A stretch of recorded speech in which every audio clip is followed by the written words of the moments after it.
আশা করি সবাই ভালো আছেন। আজকে আমরা কাজে ধরে লাগে করছি। আমার সাথে আছে আমার পুরসিরাজ এবং এই পাশে আছে আমাদের বিকাশ দা। তো দাদা, এই যে বেসিনটা আমাদের হাতে আসছে, এই বেসিনটা কি দাদা আপনি লাগাইছিলেন এর আগে? হ্যাঁ, লাগাইছিলাম। কোথায় লাগাইছিলেন? এটা আমাদের আটুরি বাজারের ওখানে একটা বাসায় লাগাইছিলাম। আচ্ছা দাদা, আপনি লাগাইছিলেন? না দাদা, আমি লাগাইনি। ঠিক কথা, আমিও বন্ধু দাদা এই বেসিন আমি লাগাই নাই, তো ফার্স্ট টাইম এই বেসিন লাগাচ্ছি। তো এই বেসিনটা আমাদের বাথরুমের ভিতরে হবে, আপনাদেরকে আমি জায়গাটা দেখানোর চেষ্টা করব। তো এই হলো বেসিনের জায়গা।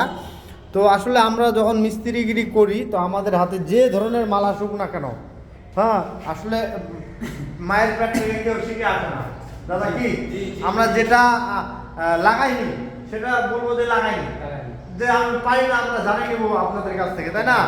এখন আমাদের মালটা হাতে আসছে, আমরা যেভাবে হোক এটাকে আমরা সেটিং করব।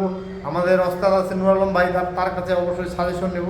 তো আজকে আমরা এই বেসিনটার ফিটিংগুলো করব, আসলে পয়েন্টগুলো কীভাবে করতে হয়, তো এইটুকু আপনাদের মাঝে তুলে ধরলাম। পরবর্তীতে আমরা এই বেসিনের জন্য অ্যাঙ্গেল স্টকক এবং কি ইয়ের পানিটা, ওয়েস্টের পানিটা কোথায় যাচ্ছে, কীভাবে রাখতেছি পয়েন্টগুলো, সেটা তুলে ধরবো আপনাদের মাঝে। তো সবাই ভালো থাকবেন, সুস্থ থাকবেন।